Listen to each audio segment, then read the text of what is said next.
Bonjour à tout le monde. J'espère que vous allez très bien. Je suis Simoera Moutale Badié-Doné, psychologue clinicien au sein de l'hôpital Keshero, cofondateur aussi de l'organisation Forepsi à Goma, une organisation qui milite pour le bien-être mental de la population du Nord Kivu, mais aussi de toute l'étendue de la RDC. Et actuellement, nous avons une bonne campagne de sensibilisation santé mentale dans les écoles. C'est comme ça que nous sommes en train de relayer beaucoup de vidéos qui parlent sur beaucoup de sujets de santé mentale en milieu scolaire. Et aujourd'hui, je viens de recevoir une invitée de marque. Elle va se présenter. Je l'ai repérée à partir de ces vidéos qu'elle faisait dans le passé, ici dans la ville de Goma, en lien toujours avec la santé mentale. Et elle s'appelle Natacha. Elle va se présenter d'une manière brève et que vous puissiez la connaître. Bonjour à tous, je vous espère bien portant. Je réponds au nom de Nema Michiki Natacha, alias Miss Nati. Je suis étudiante à l'Université catholique La Sapientia. Je fais ma 3e année de licence en sciences psychologiques et je suis à l'hôpital Keshero pour mon stage. Merci beaucoup Natacha, et je suis aussi très content de te recevoir aujourd'hui sur nos chaînes de Forepsi. Alors, je vous vois vraiment avec une bonne ligne. C'est-à-dire, comme peut-être il s'agit de la thématique sur l'estime de soi, il se peut vraiment que vous-même vous êtes venu tout en reflétant cette estime de soi. Ta position, c'est de t'asseoir, vraiment, ça nous donne déjà l'idée que vraiment, nous sommes en face d'une psychologue partisane de cette thématique. Vraiment, merci beaucoup. Et directement, nous allons directement commencer à débattre par rapport à ce sujet. L'estime de soi qui est vraiment quelque chose de très important auprès des élèves dans les milieux scolaires.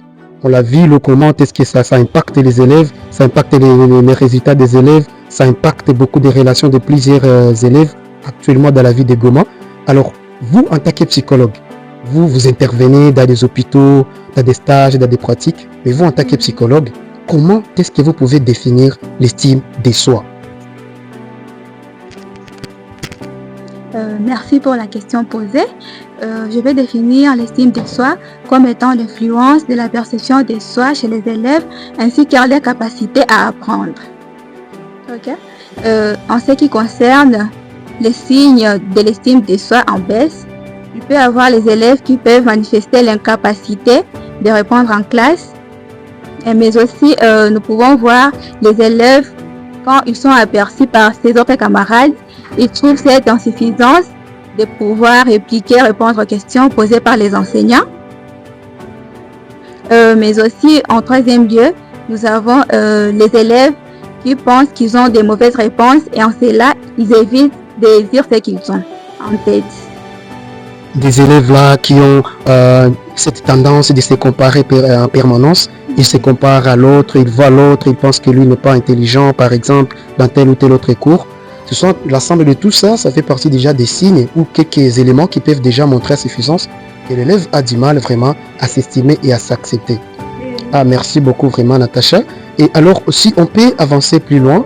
Peut-être vous venez déjà de parler des signes, vous venez de les définir, mais l'élève, l'enseignant et le parent, tout ça ou tous ces gens, jusque-là, ils ne savent pas quelles sont les causes d'une baisse estime de soi. En un instant, peut-être ça peut arriver, mais on ne sait pas vraiment qu'est-ce qui fait en sorte que cet enfant soit trop timide comme ça. Qu'est-ce qui fait en sorte que cet enfant n'élève pas le doigt? Pourquoi cet enfant a du mal à parler en public? Pourquoi cet enfant a des choses en lui, mais il a du mal à les exprimer? Il a peur quand il s'exprime, il s'isole constamment. À votre niveau, vous en tant que psychologue, quand vous rencontrez ce genre d'enfants, souvent, vous réalisez que la cause peut être quoi? Merci beaucoup. Merci pour la question. En ce qui concerne les causes de l'estime de soi, nous pouvons voir en premier lieu les moqueries. Quand un élève se sent en comparaison, il peut s'agir qu'il se met à répondre en classe, mais il y a ses camarades qui le manifestent par des moqueries, par des rires. Mais aussi, en 2e lieu, nous avons les comparaisons sociales, dans le fait où un élève se sent toujours comparé aux autres, à ses camarades. C'est ce qui peut être en lui le fait qu'il n'arrive plus même à répondre, à lever les doigts pour donner ce qu'il a en tête. Cela aussi fait partie des causes, mais aussi Mais aussi, en troisième lieu, nous avons la pression familiale ou bien la pression qui se manifeste en milieu scolaire dans le fait où l'élève est toujours jugé par rapport à ses résultats. Supposons qu'il parvient à obtenir même des cinquantaines, mais à la maison, il y aura toujours ces jugements, ce qui peut ainsi influencer son estime de soi, que ce soit en milieu scolaire ainsi qu'à la maison. En ce qui concerne une bonne estime de soi, en premier, il faut encourager les efforts et non seulement les résultats, mais aussi savoir que chaque élève est doté de différents talents. Il peut s'agir qu'un élève est fort en maths, mais qu'il a des incapacités en français. En cela, il s'agit toujours de l'encourager d'aller de l'avant. Si, apprendre aux élèves que les échecs font partie de l'apprentissage. Et en dernier lieu, développer la confiance en soi de votre élève, de votre enfant, qu'il s'agit d'être à la maison ou bien en milieu scolaire. Merci beaucoup, Natacha. Merci beaucoup pour toutes ces explications qui ont été enrichissantes par rapport à l'estime de soi. Moi, vraiment, je suis tellement content de voir comment le sujet est bien maîtrisé et je pense que notre communauté venait d'apprendre beaucoup de choses. Vous êtes le bienvenu. Nous sommes des psychologues, des forêts psy. Comprenez que nous avons cet objectif de promouvoir la santé mentale dans les milieux scolaires. Ici aujourd'hui, Natacha venait de vous parler de cette thématique sur l'estime de soi. Comprenez que c'est un message qui vient vraiment aussi susciter la curiosité de tous, enseignants, préfets des études, parents et élèves que vous êtes. Nous sommes là pour vous aider encore à prendre confiance en vous-même.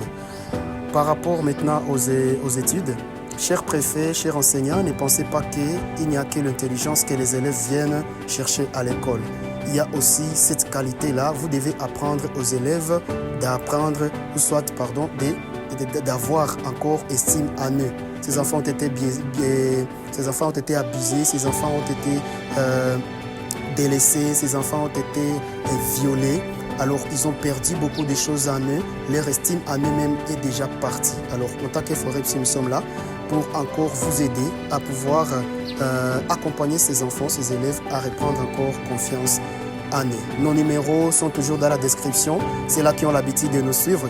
Nous sommes toujours sur les 099 40 28 714. Et il y a aussi un deuxième numéro qui va s'afficher toujours dans la description. Et donc, nous sommes là.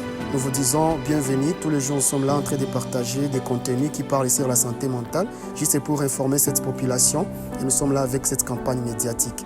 Et donc, partagez, activez la notification, la cloche de notification pour ne pas rater nos prochaines vidéos parce que chaque semaine, nous sommes là en train de lancer de nouvelles vidéos par rapport à des thématiques de santé mentale en milieu scolaire. Et donc, merci beaucoup et je vous dis à très bientôt.